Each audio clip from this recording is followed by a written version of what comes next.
I've been in this league for 12 years. 12 years of blood, sweat, and silence. 12 years of proving myself every single night, carrying teams on my back when no one believed in me, fighting through injuries that would have ended weaker men, and building a name that meant something. Not just in the stats sheets or the highlight reels, but in the locker rooms, in the respect of the guys who knew what it took to last this long. 12 years of earning my place. And tonight, some 21-year-old kid with 3 games under his belt tried to take it all away from me. The locker room after a loss is a sacred space. It's quiet, heavy, almost holy in its silence. Nobody talks much. Guys sit at their lockers, heads down, towels over their faces, processing the pain of another night that didn't go our way. The coaches leave us alone for a few minutes before the film session, before the breakdowns and the blame. It's our moment to breathe, to hurt, to remember why we keep doing this. Tonight's loss was particularly brutal. We got blown out by 23 points, at home, in front of our fans. The kind of loss that stings not just because you lost, but because you got embarrassed, because the other team made it look easy, because every mistake, every missed shot, every defensive breakdown felt magnified under those bright arena lights. I had a rough night. I know that. My shot wasn't falling. My legs felt heavy in the fourth quarter. The young guard on the other team got past me twice for easy layups. I'm not blind to my own performance. I'm not delusional, but I also know what I bring to this team. The leadership, the experience, the steadiness when things get chaotic, the voice in the huddle that keeps everyone calm. That's not something you see in a box score. I was sitting at my locker, unlacing my sneakers, when I heard it. A laugh. Not just any laugh. A loud, obnoxious, disrespectful laugh that cut through the silence like a knife. It shattered the sanctity of that moment, the collective grief we were all processing. I looked up and saw him, Marcus Reed, the rookie, first-round pick, 6th overall. All the hype in the world, social media darling with 2 million followers before he ever stepped on an NBA court. The kid who came into the league thinking he was already a superstar because he had a shoe deal, a clothing line, and a highlight reel that went viral. He was standing near the center of the room, phone in his hand, recording a video, smiling, laughing, like we hadn't just gotten destroyed, like the scoreboard didn't matter, like none of this was real to him, like this was all just content for his Instagram story. I felt my jaw tighten. I watched him for a moment, trying to give him the benefit of the doubt. Maybe he was laughing at something on his phone. Maybe he was texting a friend. Maybe this had nothing to do with the game. Then he turned toward me, and he said it. Yo, old man, maybe it's time to hang it up, huh? You out there moving like my grandpa. We need young legs if we gonna win. Real talk? The room went dead silent. Every conversation stopped. Every head turned. The sound of water running in the showers seemed impossibly loud in the sudden quiet. I didn't move, didn't flinch, just stared at him. My hands stopped on the laces of my shoe, and I felt the weight of every eye in that locker room land on me, waiting, watching, testing. Marcus was still grinning, holding his phone up like he was capturing some viral moment, like this was content, like disrespecting a veteran in the locker room after a brutal loss was something funny, something to share with the world, something that would get him likes and comments and validation from people who would never understand what it means to be in this room, in this moment, carrying this weight. I could feel my heartbeat in my throat. I've been disrespected before. On the court? Sure. Trash talk is part of the game. I've been called everything under the sun by opponents trying to get in my head. But in the locker room? After a loss? By a rookie who hasn't earned a damn thing yet? That's different. That crosses a line. A line that every player who's ever lasted in this league knows you don't cross. But I didn't say anything. Not yet. I finished unlacing my shoes, slowly, deliberately, gave myself a moment to breathe, to think, to remind myself who I was. I looked around the room. Some guys were staring at their phones, pretending they didn't hear it. Others were watching me, their faces tight, uncomfortable, waiting to see how I'd respond. I saw Darius, my backup point guard, shaking his head slightly. He'd been in the league 8 years. He knew. He understood. But he wasn't going to step in. This was my moment, my test. I saw Trevor, our center, frozen with a towel in his hands, his eyes darting between me and Marcus. He was only in his 3rd year, still figuring out the politics of the locker room, still learning the unwritten rules. Then I saw Coach Thompson standing in the doorway, arms crossed, face unreadable, watching. He didn't step in, didn't say a word, just stood there, letting it play out, testing me, testing Marcus, testing the whole team. I stood up. Marcus's grin faltered for half a second when he saw me rise, but he didn't back down. He kept his phone up, kept recording, kept playing his little game. I could see it in his eyes. He wanted this. He wanted the confrontation. He wanted the drama. He wanted to be the young star who stood up to the old veteran and won. I walked toward him. Not fast, not slow, just steady, controlled, every step deliberate. The room felt smaller with each step I took, the air thicker, the tension coiling tighter and tighter. I could hear my own breathing, could feel the eyes burning into my back. When I got close enough to see the smirk on his face, close enough to see the little red recording light on his phone, I stopped, looked him dead in the eye, and I spoke, low, calm, but with a weight that made the whole room lean in. "You think this is funny?" Marcus blinked. His smile wavered, but he tried to hold it, tried to act like he wasn't rattled. "I'm just saying, man. You had a rough game. We all saw it. No disrespect, just keeping it real." "Keeping it real," I repeated, my voice flat. "You've been in this league 3 games, kid. 3. You know how many games I've played? How many times I've bled for this jersey? How many nights I carried teams that had no business winning?" He opened his mouth to respond, but I cut him off. "You think because you got some hype, some followers, some shoe deal, that you earned the right to talk to me like that? In this locker room, after a loss?" I took one step closer, close enough that he had to tilt his head up slightly to keep eye contact, close enough that I could see the confidence draining from his face, replaced by something else, uncertainty, maybe even fear. "You don't know me, Marcus. You don't know what I've been through, what I've sacrificed, what I've given to this game. You don't know about the nights I played through injuries that would have put you in the hospital. You don't know about the summers I spent in empty gyms when everyone else was on vacation. You don't know about the phone calls I got at 3 in the morning from teammates who needed someone to talk to. You don't know about the responsibility that comes with being a leader. And you sure as hell haven't earned the right to disrespect me."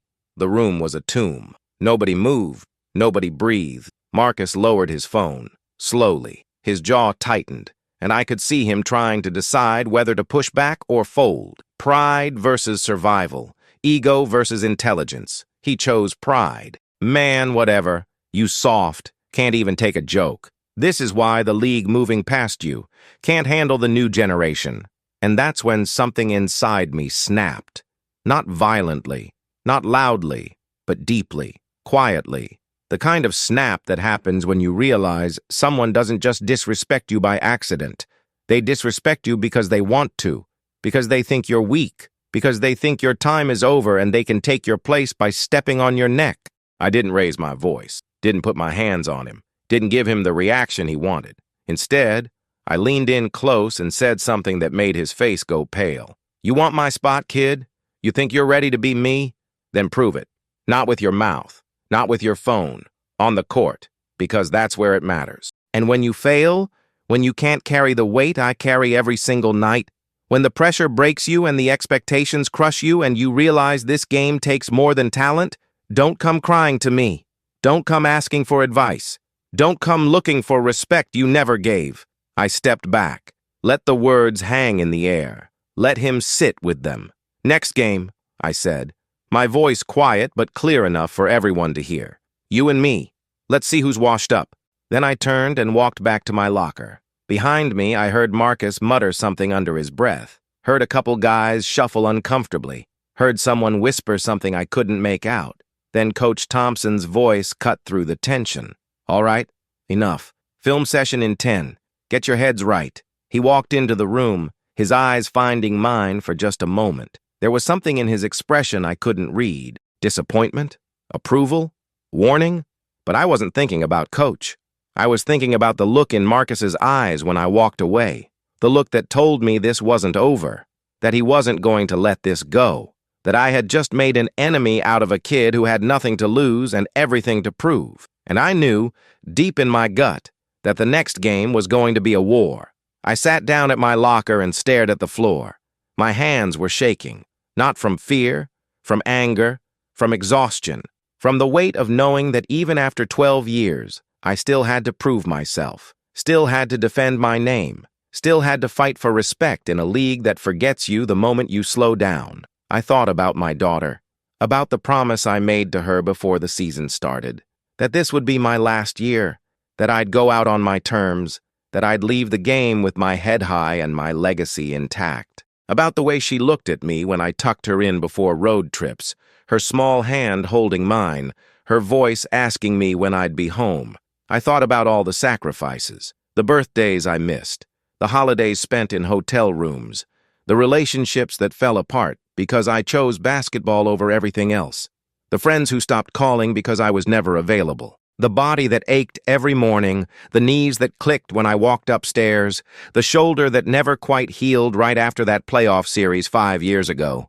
And I thought about Marcus Reed, about how easy it must be for him, how the world had been handed to him on a silver platter, how he'd never had to fight for anything, how he thought respect was something you demanded, not something you earned. But now, sitting in that cold, silent locker room, I wondered if that was even possible anymore. Leaving on my terms, keeping my legacy intact, because Marcus Reed had just drawn a line in the sand, and I was standing on the wrong side of it. The film session was torture, not because of the game footage, not because of the defensive breakdowns or the missed rotations or the 23-point deficit that looked even worse on the big screen. It was torture because I could feel Marcus's eyes on me the entire time, burning into the back of my head, waiting for me to make a mistake so he could pounce.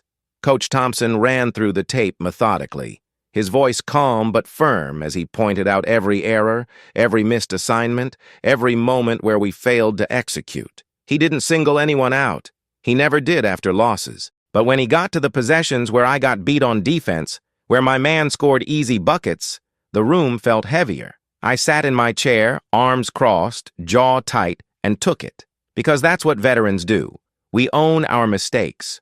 We don't make excuses. We don't deflect blame. But I could hear Marcus behind me, the way he shifted in his seat, the way he whispered something to the rookie sitting next to him, the barely contained laughter.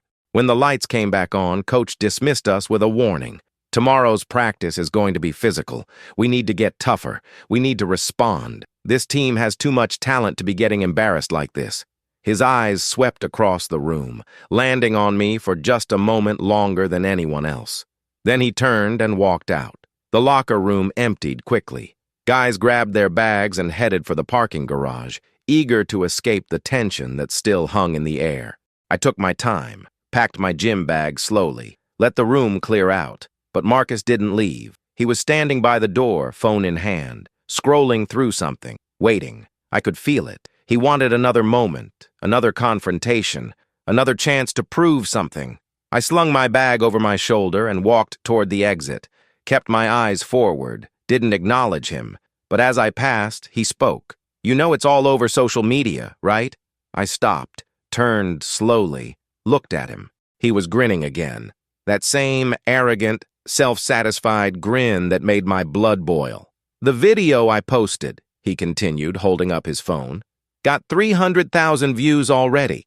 People are saying you're washed, that you can't handle the new generation, that you should retire before you embarrass yourself even more." I stared at him, waited for him to finish, waited to see if he'd realize what he'd just done. "You posted it?" I said quietly. "Hell yeah, I posted it. People need to see the truth. Need to see that this league is changing, that the old guard is done." I took a step closer, not threatening, just close enough that he couldn't look away. "You think those people know you, Marcus?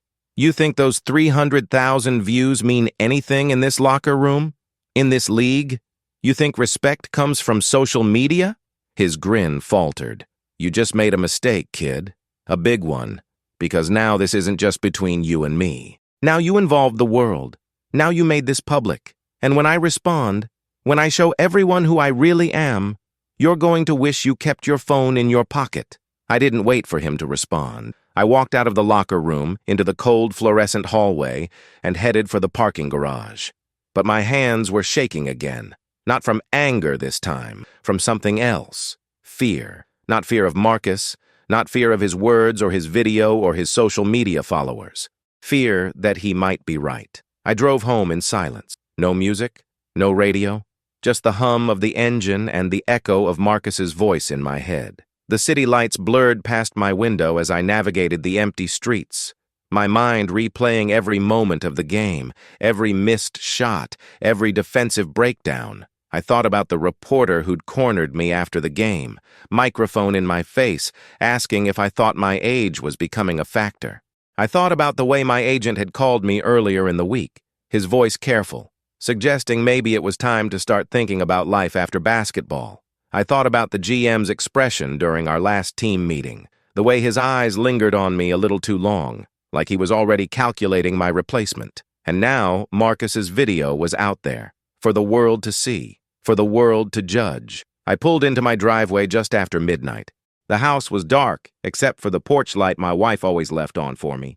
I sat in the car for a moment, staring at the steering wheel, trying to find the strength to go inside. My phone buzzed. I looked down. A text from Darius, my backup point guard. "You good, man? That was rough tonight. Let me know if you need to talk." I didn't respond. Another buzz, this time from Trevor, our center. "Saw the video, that kid's out of line. We got your back." I appreciated it. But words didn't mean anything right now.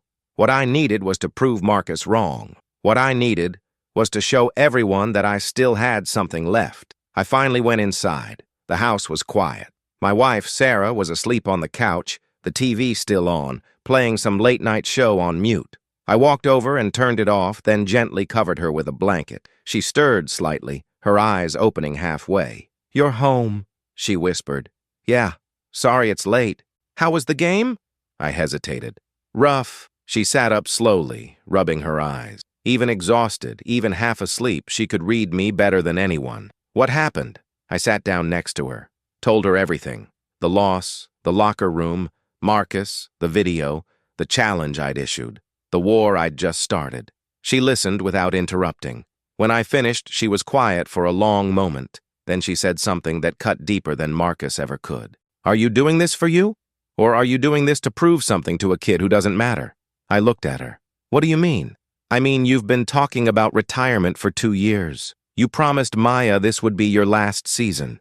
You said you wanted to go out on your terms with dignity, with your family by your side, and now you're getting into battles with rookies, letting some kid with a phone get under your skin? He disrespected me, Sarah, in front of the whole team, and you responded. You handled it, but now you're making it bigger than it needs to be. You're turning this into something personal, something that's going to consume you." I stood up, pacing across the living room. I can't just let him get away with it. I can't let people think I'm done, that I'm washed up, that I can't compete anymore. Who are you trying to convince? Them or yourself? I stopped pacing, stared at her. She stood up, walked over to me, and put her hand on my chest. Right over my heart. "You have nothing left to prove, baby. You've given this game everything. 12 years. 12 years of sacrifice, of pain, of being away from us, of missing birthdays and holidays and moments you'll never get back. You've earned the right to walk away, to be at peace." "I'm not ready," I said quietly. "I know," she whispered, "but maybe that's the problem." She kissed my cheek and headed upstairs, leaving me alone in the dark living room. I stood there for a long time, staring at nothing, feeling the weight of her words settle over me like a heavy blanket. She was right. I knew she was right, but I couldn't let it go. Not yet. The next morning, I woke up before dawn. My body ached. My knees throbbed. My shoulder clicked when I rolled out of bed. I limped to the bathroom and stared at myself in the mirror. 34 years old. Gray hairs starting to show at my temple. Lines around my eyes that weren't there 5 years ago. A scar above my left eyebrow from a collision in the playoffs 3 seasons back. A body that had been pushed to its absolute limit for over a decade. But my eyes were still sharp, still hungry, still burning with something I couldn't name. I got dressed and headed to the gym. Not the team facility. My own private gym. The one I'd built in my garage years ago. The one where I went when I needed to be alone. When I needed to remember why I fell in love with this game in the first place. I spent 3 hours there, shooting, dribbling, running drills, pushing my body until my legs shook and my lungs burned. No music, no distractions, just me and the ball and the sound of rubber hitting hard wood. Every shot I took, I imagined Marcus watching. Every move I made, I imagined proving him wrong. By the time I finished, the sun was up and my phone was filled with notifications. Text messages from teammates, calls from reporters, emails from my agent, and one message that made my blood run cold. It was from an unknown number. "You're done, old man. The league doesn't need you anymore. Retire while you still have some dignity left." I stared at the message for a long time. Then I deleted it. But the words stayed with me. Practice that afternoon was exactly what Coach promised. Physical, intense, brutal. We ran full-contact scrimmages for 90 minutes straight. No breaks, no mercy. Coach wanted to see who would respond to the loss, who would fight back, who would fold. I was on the first team. Marcus was on the second. And from the moment the ball was tipped, I knew this was going to be personal. He came at me hard on the first possession. Tried to blow past me with speed, but I stayed in front of him. Used my body, forced him into a tough shot that clanged off the rim. "That's all you got?" I said as we ran back on defense. He didn't respond, just glared at me. The next possession, he tried to post me up, thought he could use his youth and athleticism to overpower me. But I've been playing this game too long. I knew every trick, every counter. I held my ground, forced him into a turnover. "Welcome to the league, Rook." His jaw tightened. For the next hour, we went at each other like our lives depended on it. Every possession was a battle. Every shot was contested. Every drive was met with a body. The rest of the team faded into the background. It was just me and him, veteran versus rookie, old school versus new school, respect versus arrogance. And I won. Not every play, not every possession, but enough. Enough to remind everyone in that gym who I was. Enough to make Marcus second-guess himself. Enough to prove that I still belonged. When Coach finally blew the whistle and ended practice, I was exhausted. My lungs burned. My legs felt like concrete, but I was smiling. Marcus wasn't. He walked off the court without looking at anyone, his face tight with frustration and humiliation. Darius jogged over to me, grinning. "Damn, man! You put on a clinic out there." "Just doing my job," I said, trying to catch my breath. "Nah, that was more than that. You made a statement. Everyone saw it." I nodded, but I didn't feel victorious. I felt tired. Tired of fighting. Tired of proving myself.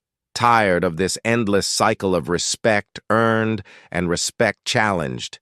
As I walked toward the locker room, Coach Thompson pulled me aside. "Good practice," he said simply. "Thanks, Coach." He paused, studying my face. "But this can't keep happening. I need you focused on the team, not on some rookie." "I am focused on the team. Are you? Because from where I'm standing, it looks like you're fighting a war that doesn't need to be fought." I didn't have an answer for that. He clapped me on the shoulder. "Next game is in 2 days, against Portland. I need you ready. I need you sharp. Can you do that?"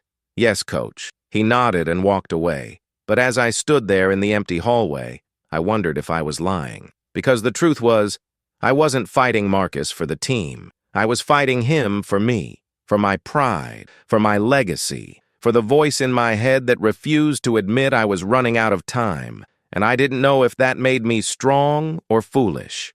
Game day arrived like a storm on the horizon.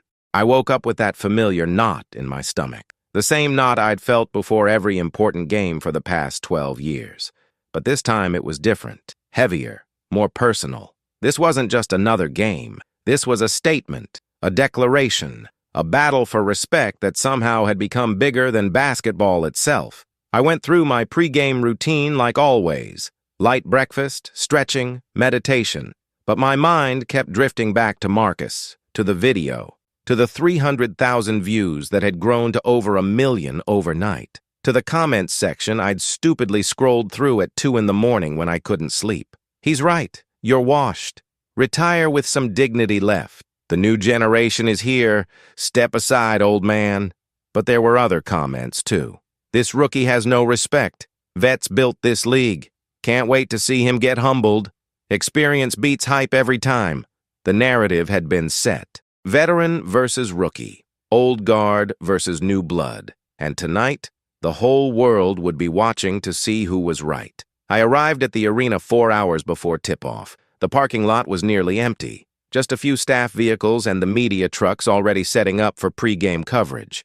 I parked in my usual spot, grabbed my bag, and headed inside. The hallways were quiet, peaceful. I liked it this way.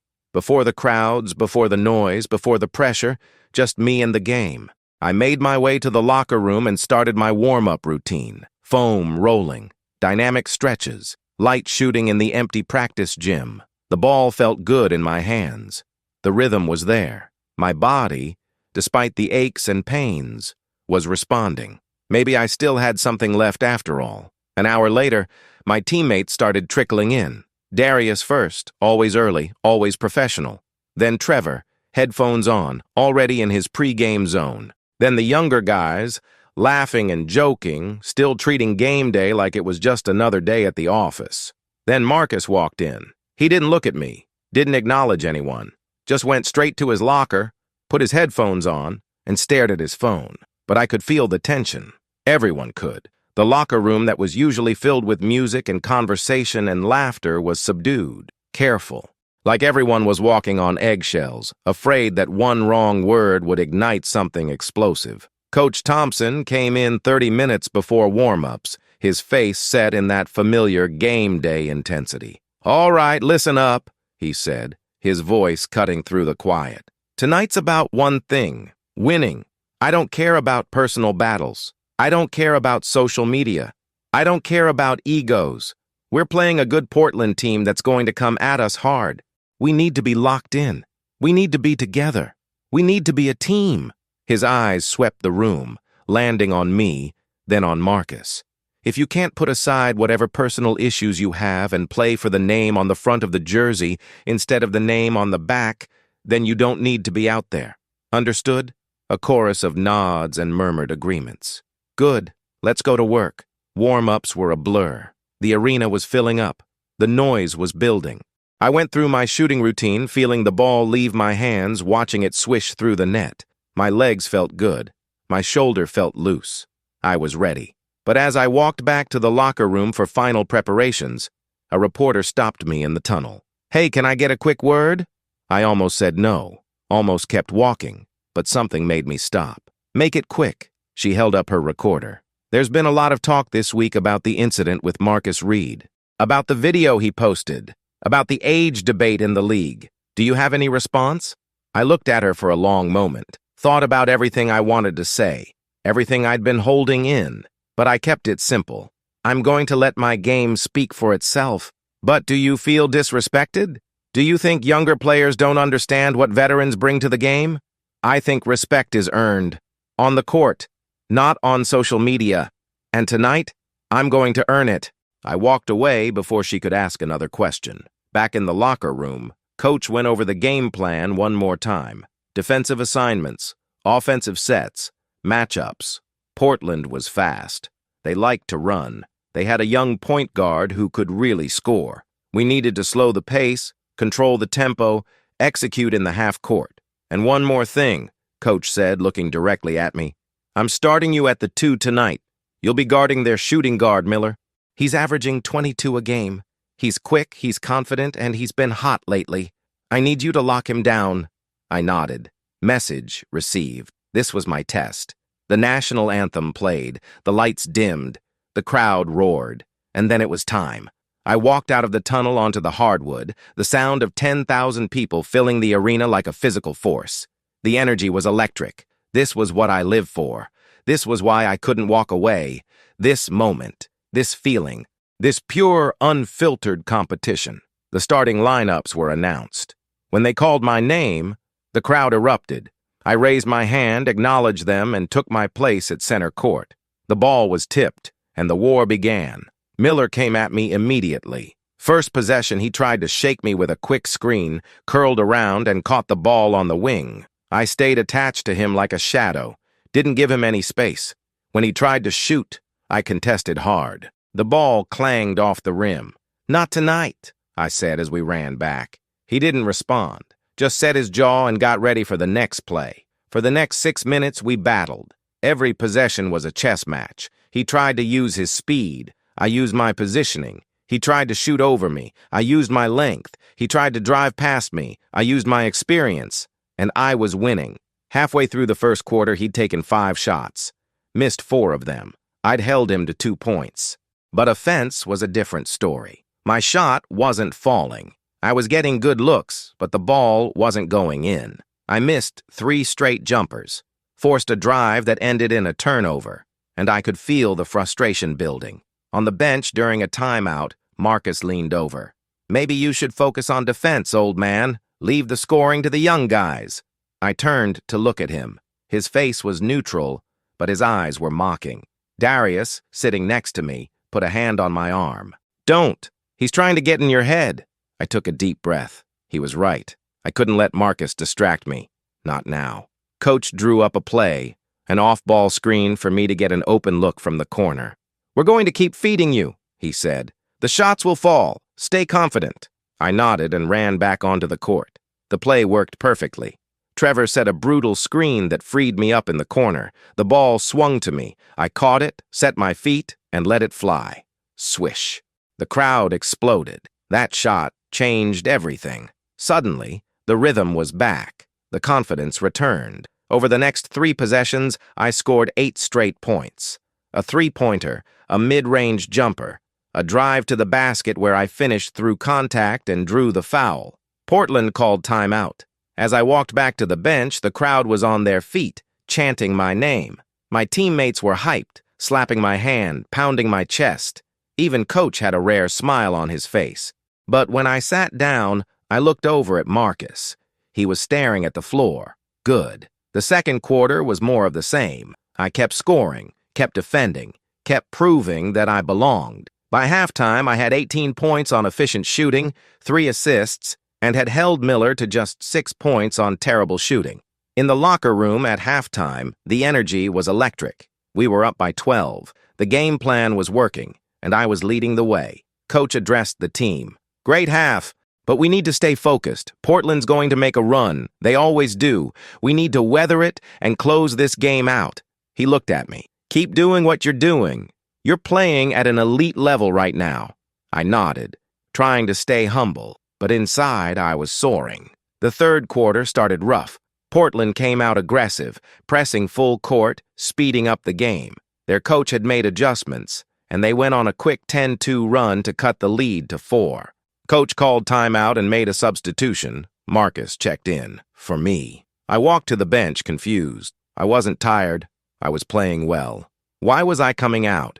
Coach didn't explain, just told me to sit and catch my breath. I sat down and watched Marcus take my place on the floor, and immediately things fell apart.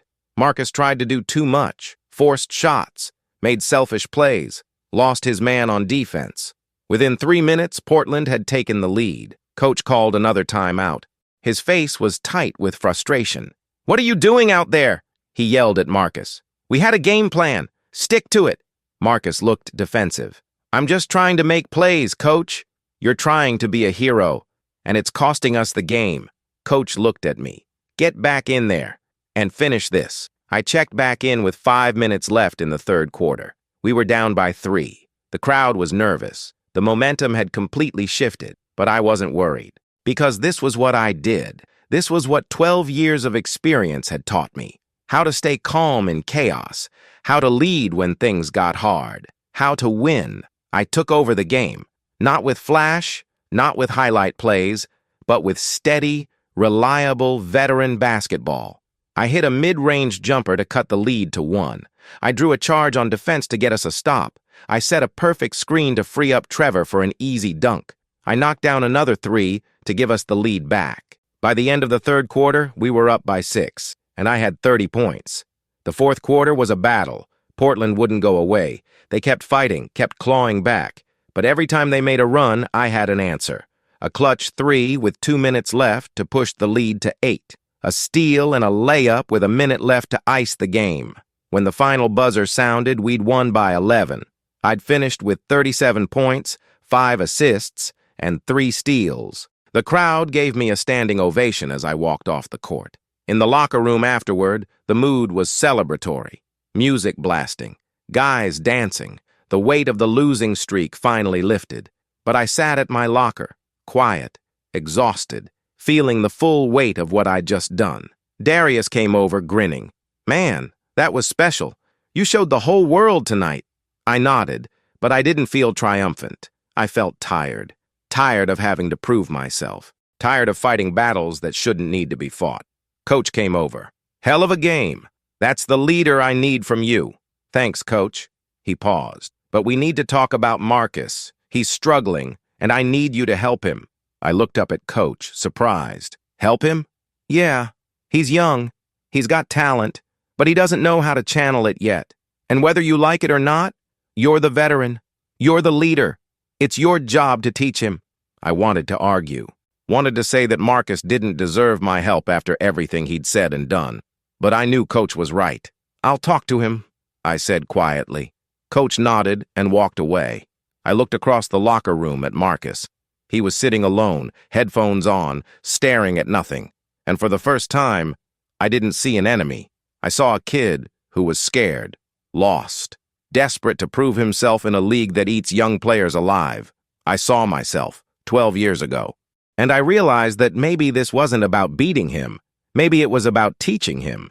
Maybe it was about passing the torch instead of holding onto it with both hands until it burned me alive. I stood up, walked across the locker room, and sat down next to him. He looked up, surprised, defensive. But before he could say anything, I spoke. "We need to talk." Marcus pulled his headphones off slowly, his eyes guarded, defensive. He was waiting for me to gloat, waiting for me to rub the 37 points in his face, waiting for another confrontation. But that's not why I was there. "Look," I started, keeping my voice low so the conversation stayed between us. "I know things got heated between us. I know you think I'm washed up, that my time is done, and maybe you're right. Maybe I am running on fumes, but tonight wasn't about proving you wrong." He watched me carefully, not saying anything. "Tonight was about doing my job, about being the player this team needs me to be. And I need you to understand something, Marcus.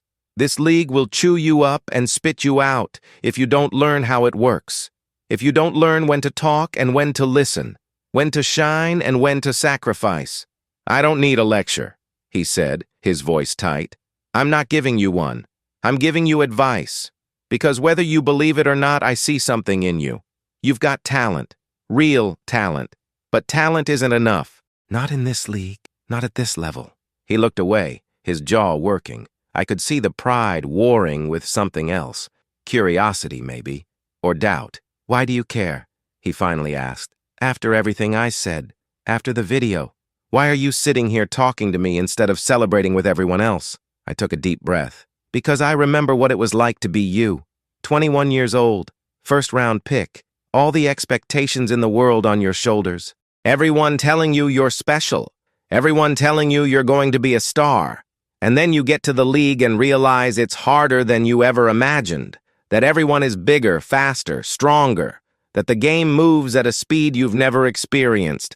And suddenly all that confidence, all that hype, starts to feel like pressure. Like a weight you can't carry." Marcus's eyes flickered, just for a second. But it was enough to tell me I was right. "I came into the league thinking I had it all figured out," I continued. "Thought I was ready. Thought I was going to dominate from day one. And I got my ass kicked. For 2 straight years, I got my ass kicked. Barely played. Spent most of my time on the bench, watching, learning, wondering if I'd made a mistake, wondering if I belonged." "What changed?" Marcus asked quietly. "A veteran sat me down, just like I'm doing with you right now. Guy named Raymond Carter. You probably don't remember him. He only played 8 years in the league, never made an all-star team, never won a championship. But he taught me everything. Taught me how to be a professional, how to prepare, how to lead, how to respect the game and the people who came before me." I paused, letting the memory wash over me. Raymond had been everything to me during those early years. My mentor, my guide, my anchor. He told me something I've never forgotten. He said, "This game will take everything from you if you let it. Your health, your relationships, your peace. But if you approach it with humility and respect, if you remember that you're part of something bigger than yourself, It'll give you everything in return. Marcus was quiet for a long time. I could see him processing, thinking, maybe seeing me as something other than an obstacle for the first time. "I didn't mean to disrespect you," he finally said, his voice barely above a whisper. "Not really. I'm trying to make a name for myself, trying to prove I belong. And when I came into the league, everyone kept comparing me to you, saying I needed to learn from you, that I should watch how you play. And it pissed me off, because I didn't want to be you. I wanted to be me." "I get that," I said. "But you don't become yourself by tearing other people down. You become yourself by building on what they taught you, by taking the lessons they learned the hard way and making them your own." He nodded slowly. "I messed up with that video. I know that now. I didn't think it would blow up like that. Didn't think it would turn into this whole thing. Social media does that. It takes a moment and turns it into a narrative. And now we're both stuck in it. I can delete it," he offered. "No, don't. It's out there now. We can't take it back. But we can change the story. We can show people that this league is about more than beefs and drama, that it's about respect, about growth, about veterans and rookies learning from each other." Marcus looked at me with something new in his eyes. Not quite respect, not quite trust, but a willingness to listen, to learn. "Coach wants me to help you," I said, "and I'm going to. Not because he told me to, but because you remind me of myself, and because I don't want you to make the same mistakes I did." "What mistakes?" he asked. I took a deep breath. This was the hard part, the part I rarely talked about, the part that still hurt. "I sacrificed everything for this game, Marcus, everything. I missed my daughter's first steps because I was on a road trip. I missed my father's funeral because we were in the playoffs. I destroyed my first marriage because I couldn't balance basketball and life. I pushed my body so hard that I'm going to pay for it for the rest of my life. And you know what? I don't regret it, because this game gave me purpose, gave me identity, gave me a way to provide for my family and make something of myself." I paused, feeling the weight of the words. But if I could do it over, I'd do it differently. I'd learn how to balance, how to be present, how to be a person outside of basketball. Because one day, and it comes faster than you think, the game ends. And you have to live with whoever you became along the way. Marcus was staring at me now, really seeing me for the first time. I'm 34 years old. My knees hurt every morning. My shoulder clicks when I shoot. My back aches when I sleep. I've got maybe one more year left if I'm lucky. And when it's over, I'm going to have to figure out who I am without basketball. And that terrifies me more than any defender ever has. "Why are you telling me this?" Marcus asked softly. "Because you need to know what you're getting into.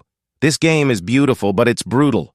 And if you're going to survive it, if you're going to thrive in it, you need to approach it with wisdom. Not just talent, not just confidence, but wisdom." We sat in silence for a moment, the locker room celebration continuing around us, but our corner feeling separate, sacred. "I'm sorry," Marcus said finally, "for what I said, for the video, for everything. I know, and I forgive you. But more importantly, you need to forgive yourself. Learn from it. Be better. That's all any of us can do." He nodded. Then he extended his hand. I shook it. And just like that, the war was over. The media was waiting outside the locker room like vultures circling a carcass. As soon as I walked out, cameras flashed and microphones were shoved in my face. "Incredible performance tonight. 37 points. Is this a response to Marcus Reed's comments? How does it feel to prove the doubters wrong? Do you think you've earned the respect of the younger generation?" I stopped walking, looked at the cluster of reporters, and I said something that surprised even me. This wasn't about proving anyone wrong. This was about doing my job, about being the player my team needs. Marcus is a talented young player with a bright future, and I'm going to do everything I can to help him reach his potential. That's what veterans do. We lift up the next generation. We don't tear them down. The reporters looked confused, like they'd been expecting a different narrative, more drama, more conflict. "So there's no beef between you two?" one of them asked. "There never was. Just two competitors figuring out how to coexist, how to push each other to be better. That's basketball. That's what makes this league great." I walked away before they could ask more questions. In the parking garage, I sat in my car for a long time before starting the engine. My phone was blowing up with messages, texts from friends, calls from my agent, social media notifications I didn't bother checking. But there was one message that caught my eye. From Sarah. "Watched the game. I'm proud of you, not because of the points, because of what you said to the media. Come home. Maya wants to see you." I smiled, started the car, and drove home. When I walked through the front door, Maya was still awake, sitting on the couch in her pajamas, clutching her stuffed basketball. "Daddy!" she shrieked, running toward me. I scooped her up, ignoring the protest from my aching back, and held her tight. "You stayed up late," I said, kissing her forehead. "Mommy let me watch the game. You were amazing." "Thank you, baby girl." Sarah appeared in the doorway, leaning against the frame, smiling. She insisted, said she needed to see her daddy play. I carried Maya to the couch and sat down, keeping her in my lap. She looked up at me with those big brown eyes that looked exactly like her mother's. "Daddy, are you going to play forever?" The question hit me harder than any defense ever had. "No, sweetheart. Nobody plays forever. But you're the best player in the world. Why would you stop?" "Because there are more important things than basketball. Like spending time with you. Like being home for dinner.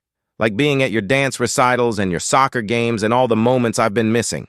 But I like watching you play," she said, her voice small. "I know, and I like playing. But you know what I'd like even more? Being there for you. Every day. Not just on FaceTime from hotel rooms. Not just on my days off, every single day." She hugged me tighter. "I'd like that too." Sarah came and sat next to us, resting her head on my shoulder. The three of us sat there in the quiet living room, the TV still showing highlights from the game, but none of us paying attention. This was what mattered. This moment, this family, this love that had carried me through every injury, every loss, every moment of doubt. "I think I'm ready," I said quietly. Sarah lifted her head. "Ready for what? To let go, to walk away, to be done." She studied my face, searching for doubt, for hesitation. "Are you sure?" "No, but I think that's the point. I don't think you're ever really sure. You just reach a moment where holding on hurts more than letting go. And I think I'm there." She kissed my cheek. "I'm proud of you. For everything. But especially for knowing when it's time." I nodded, feeling a strange mix of sadness and relief. But I still had one more thing to do. One more conversation to have. One more lesson to teach. Because tomorrow at practice, I was going to pull Marcus aside. And I was going to teach him everything Raymond Carter taught me. How to be a professional, how to lead, how to carry the weight of expectation without letting it crush you, how to play this game the right way. Not for fame, not for glory, not for social media, but for love, for respect, for the pure joy of competition. And maybe, just maybe, when I finally walked away from this game, I'd leave something behind that mattered more than points or wins or championships. I'd leave behind a legacy of wisdom, a bridge between generations, a reminder that basketball at its core is about more than individual greatness.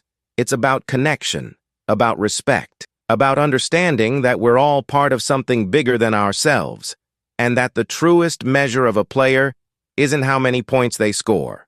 It's how many people they lift up along the way. 3 weeks had passed since that night. 3 weeks of something I hadn't felt in years. Peace.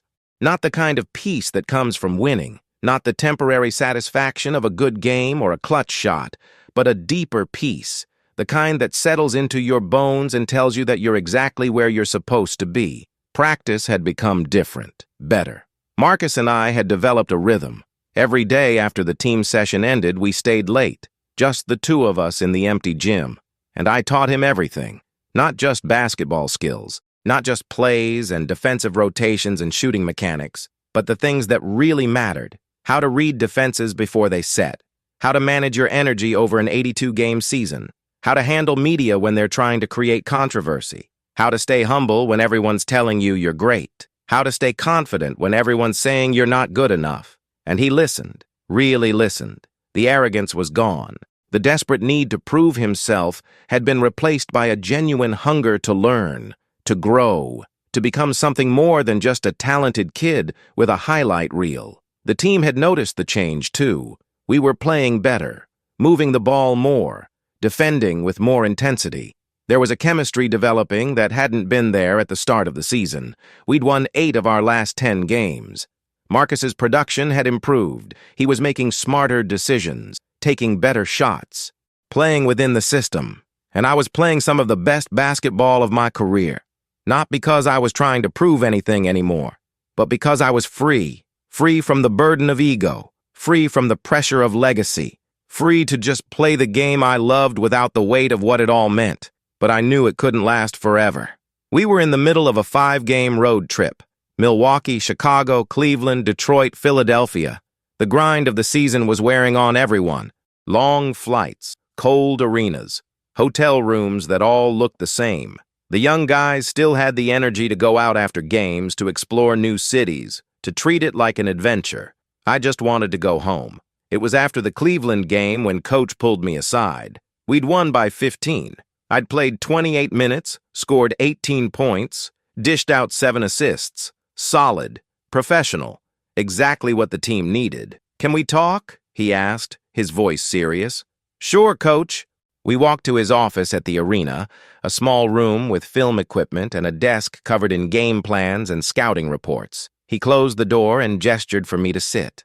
"I've been watching you these last few weeks," he began. "The way you've been playing, the way you've been mentoring Marcus, the way you've carried yourself. And I want you to know that it hasn't gone unnoticed. Not by me, not by the front office, not by your teammates. I appreciate that, Coach." He leaned back in his chair, studying me. "But I also notice something else. I see it in your eyes. The way you look at your family when they're at games. The way you linger a little longer in the locker room like you're trying to memorize it. The way you've been saying goodbye to arenas we've played in for years." I didn't say anything, just held his gaze. "You're thinking about retiring, aren't you?" The word hung in the air between us. Retiring. It sounded so final, so permanent. Like closing a chapter of your life and never being able to open it again. "Yeah," I said quietly. "I am." Coach nodded slowly. "When?" "End of the season. I want to finish what we started, want to see if we can make a playoff run, want to give this team everything I have left. But after that, I think I'm done." "Does Sarah know?" "She knows I'm thinking about it. We've been talking. She's been patient, more patient than I deserve, but I can see it in her eyes. She's ready for me to be home, to be present, to be more than just a basketball player who happens to be her husband." Coach was quiet for a moment, his fingers drumming on the desk. "You know the organization is going to try to convince you to come back. They'll offer you money. They'll tell you you've still got something left, that the team needs you. I know, but I don't think I can do it anymore, Coach. Not the way it needs to be done. My body's breaking down. My mind's tired. And my heart's not fully in it anymore. It's with my family, with my daughter who's growing up faster than I can keep track of, with a life beyond basketball that I've been ignoring for too long. Have you told anyone else?" "No, just you. I wanted you to know first, before the media, before the team, before it becomes a circus." He stood up and walked around the desk, placing a hand on my shoulder. "You've been one of the best players I've ever coached.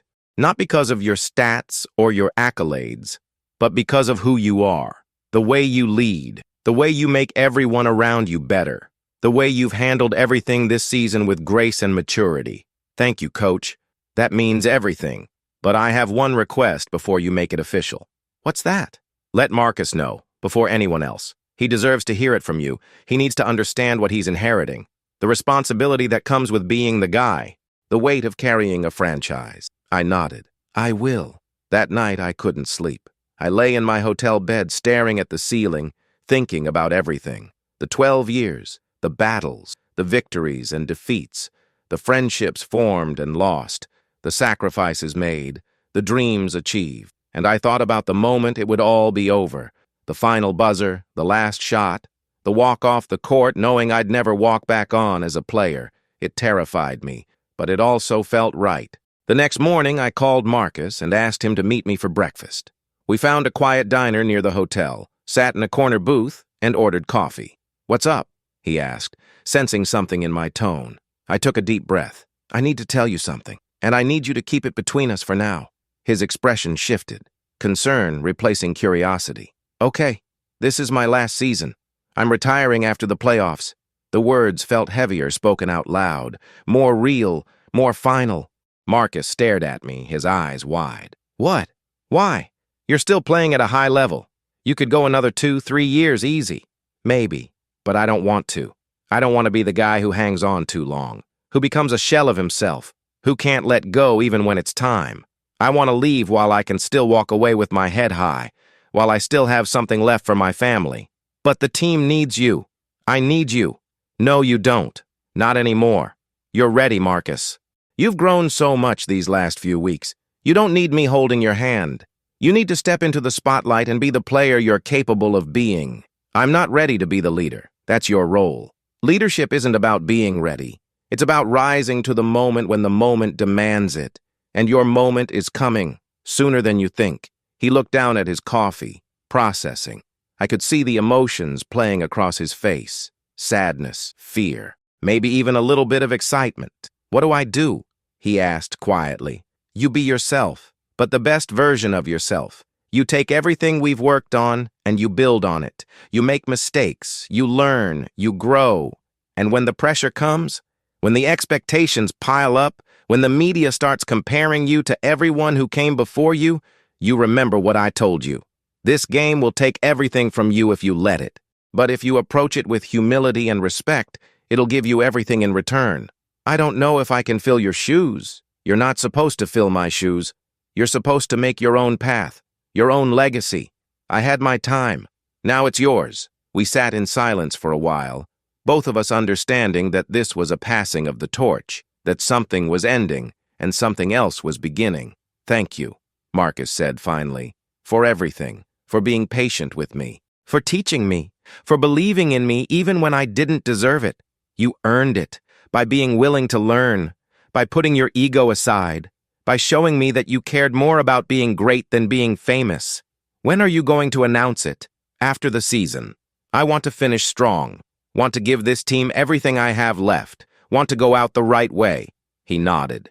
Then let's make it a season to remember. The final 2 months of the season were a blur. We went on a tear, winning 23 of our last 30 games, clinched a playoff spot with 2 games to spare. Marcus blossomed into the player everyone had hoped he'd be, averaging over 20 points a game in the final stretch. And I played my role perfectly. The veteran presence, the steady hand, the leader who made everyone around him better. We lost in the second round of the playoffs to the eventual champions, a hard-fought 7-game series where we gave everything we had.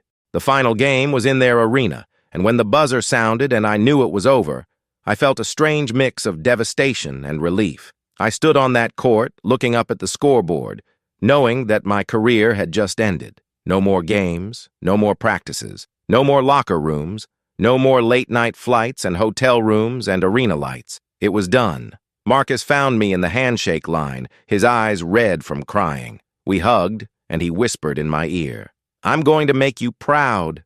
You already have, I whispered back. The locker room was quiet, somber, the weight of elimination pressing down on everyone.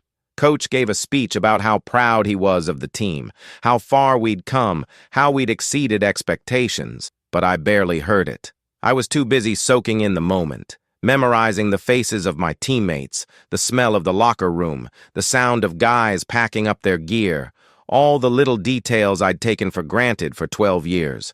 After everyone had cleared out, after the media had left and the staff had finished cleaning up, I sat alone at my locker, just me and the silence. Darius came back in, saw me sitting there, and walked over. You good, man? Yeah, just saying goodbye. He nodded, understanding. It's been an honor playing with you. The honor was mine. He left, and I was alone again. I stood up, took one last look around the locker room, and walked out. The press conference 2 days later was packed. Media from all over the country. Cameras everywhere. Sarah and Maya sitting in the front row holding hands. I walked to the podium, looked out at the sea of faces and flashing lights, and I spoke from the heart. Thank you all for being here. I'm announcing today that I'm retiring from professional basketball. This wasn't an easy decision, but it's the right one. I've given this game everything I have for 12 years, and it's given me more than I ever dreamed possible. But it's time for me to start the next chapter of my life, to be a husband, a father, a person beyond basketball. I paused, emotion catching in my throat. I want to thank my family for their patience and sacrifice. I want to thank my coaches for believing in me. I want to thank my teammates for pushing me to be better. And I want to thank the fans for supporting me through it all. But most importantly, I want to thank this game. Basketball has been my teacher, my refuge, my passion, and I'm walking away from it with no regrets, only gratitude. The questions came fast. How did I know it was time? What would I miss most? Did I have any regrets? What advice would I give to young players? I answered them all honestly, but the one that stuck with me came at the end. What do you want your legacy to be? I thought about it for a moment, thought about Marcus, about all the players who would come after me, about the lessons I'd learned and the wisdom I'd tried to pass on.